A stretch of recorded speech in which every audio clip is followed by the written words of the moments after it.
আসসালামু আলাইকুম, কেমন আছেন? আশা করি ভালো আছে। আমাদের আম্মু কি এটা পাখি কোনটা তোমার গিয়া বাচ্চা দিছিল কোনটা কোনটা বলো দেখি। এটা কি এটা কি নর পাখি? আচ্ছা, বাচ্চা পাখি কোনটা বলো দেখি বাচ্চাটা।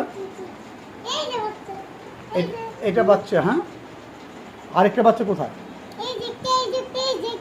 দেখেন আমাদের পাখিগুলো, আমি আপনাদেরকে যদি বলি, হ্যাঁ, এইটা হলো মাদি পাখি। এই আম্মু ধরে না চাপো, এই কাজ হইল, হ্যাঁ। এই যে ওইটা হইলো, হ্যাঁ, যেটা আপনি আমার খাতাতে বসে আছে বাবার পাশে, যেটা এটা হলো তাদের বাচ্চা। আর দুইটা বাচ্চা যদি দেখাই, এই দুইটা বাচ্চা হাড়িতে আছে। মানে আমি উপরে যে মটকাটা ছিল, এই মটকার থেকে পাখিটা নামে ঠিক এই দুয়ের হাড়িতে দেওয়া হয়েছে আর কি, হ্যাঁ। তো এই পাখিগুলো মাশাল্লাহ আল্লাহর রহমতে, মাশাল্লাহ আল্লাহর রহমতে আমার পাখি এখন এখানে 3টা আর নিচে আছে 2টা, এ হলো টোটাল 5টা পাখি। কিন্তু এই 2টা পাখি থেকে আপনি এরা কিন্তু নর মাদি, এই যে নর আর এই যে মাদি, আর এটা হলো তাদের বাচ্চা। আর এই বাচ্চাটা এখন উঠতে পারে, এখন আপনি আমার ডালে বসছে। আর এটা হলো এই যে 2টা বাচ্চা, হয়তো আপনি কাল পরশু এটা উঠবে। আমি পাখি পালার পর যেটা বুঝলাম আর কি, আমি পাখি পালার পর যেটা বুঝলাম আর কি, পাখি যদি একটু বড় হয়, মানে বাচ্চা যদি একটু বড় হয়, বড় হওয়ার পরে তাদেরকে আলাদা করে দিতে হবে। আর এরা কিন্তু মা পাখি, হ্যাঁ, বাচ্চাদেরকে মারে, হ্যাঁ, ঠোকর মারে আর কি।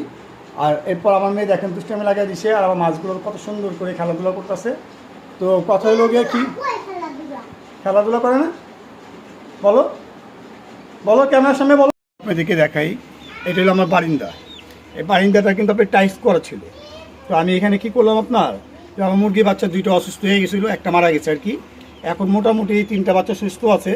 তো আমি চিন্তা করি মুরগি বাচ্চাগুলো বাঁচাতে হলে ওদেরকে আমার টাইস করা রুমের মধ্যে রাখলে ওরা মানে খেলাধুলা করতে পারে না।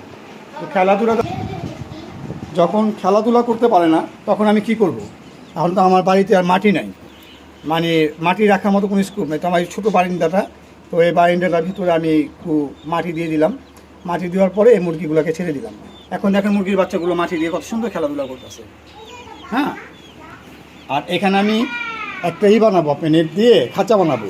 এই জানলাটা দেখেছেন না, এই জানলাটা আমি পুরাটা নেট দিয়ে রেখে দিব, হ্যাঁ। একটু আমার সময় অভাব আছে, সময় হলে আমি এটা করবো। আর উপরে আমি পাখির হাড়ি রাখার সিস্টেম করবো, ঠিক আছে। আর এখানে আপনি ডাল দিয়ে দিব, গাছপালা দিয়ে দিব, যাতে পাখি বসতে পারে। তো পাখিদের জন্য একটু খোলামেলা পরিবেশ করে দিব, তারা উঠতে পারে। এবং আমার এই যে বাইরে যে দৃশ্যগুলো আছে, নদীর দৃশ্য, হ্যাঁ, যাতে এগুলো তারা অনুভব করতে পারে এবং দেখতে পারে। তো আজকে ভিডিও এই পর্যন্তই। কেমন হয়েছে ভিডিও অবশ্যই বলবেন। আর পাখিদের জন্য আমার এই জায়গাটা কেমন হয়েছে সেটাও বলবেন আমাকে, হ্যাঁ। এটা পুরোটা আমি ঢেকে দিব। আমি এখান দিয়ে আসবো, এই আমার এই দরজাটা খুলবো, হ্যাঁ। এই দরজাটা খোলার পরে এখানে নেট থাকবে, নেটের দরজা থাকবে।